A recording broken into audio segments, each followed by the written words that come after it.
the one that's interesting is with the Italian blends of spice. I love Middle Eastern spices, general category, and Italian blends of spices. So explain to us how those two categories, we're not cooking tonight, so we're going to do that in a few weeks. But tonight we're just talking about how do you take the stuff that you've been cooking on a regular basis. It could be fish or it could be a piece of chicken, two kind of bland things.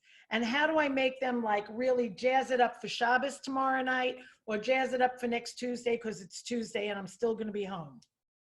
So we personally, myself and at La Boite, I mean, we really don't make a distinction between the different origins, whether it's a Middle Eastern or whether it's Italian or whatever. To me, it's spices. It's a flavor profile. It's a certain scent and flavor.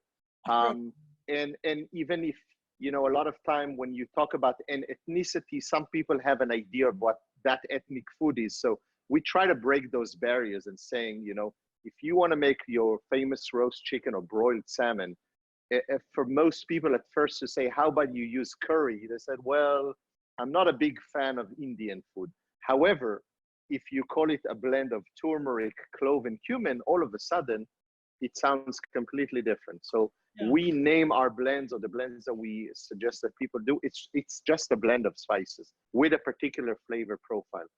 To your question, that same dish that you're making over and over again, that same chicken or that same vegetable or that same fish, try every time to apply a new spice or a spice blend on it, and you'll see how it changes dramatically, the flavor profile, even the texture, let alone the visuals, of course, without changing the way you cook it, because I don't want to add complexity to the recipe. I want you to feel comfortable in what you're doing, so the result is great. So same recipe, just with different seasoning. If a recipe called for a spice and you don't have it, don't give up on the recipe. Try to substitute with another spice. You can remove it completely. It's still going to taste fine.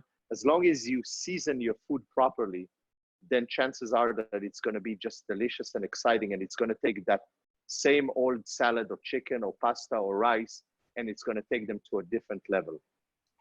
And also the salt and the pepper do count too with the spices. Am I correct? So it's very important to season things properly. Salinity or salt, very important. Pepper or heat, for that matter, whether it's black pepper, whether it's a chili or a chili powder, it doesn't matter. Also, other flavor profiles that are really important are acidity, whether you use lemon juice, you use vinegar, you use sumac. Acid is a very important flavor. Sweetness, not by just sprinkling sugar on everything, but it could be dried fruit, it could be molasses, it could be different spices that have sweetness, and some elements of bitterness and on and on. So all of these are very important every time that you're preparing something. I also don't make a distinction between sweet and savory. When I prepare a dessert, I like to have a little bit of savoriness into it, and the other way around. I think it makes things very exciting. So from your morning coffee or breakfast dishes all the way through the day, think about, can I add a spice to it? What can the spice do to it?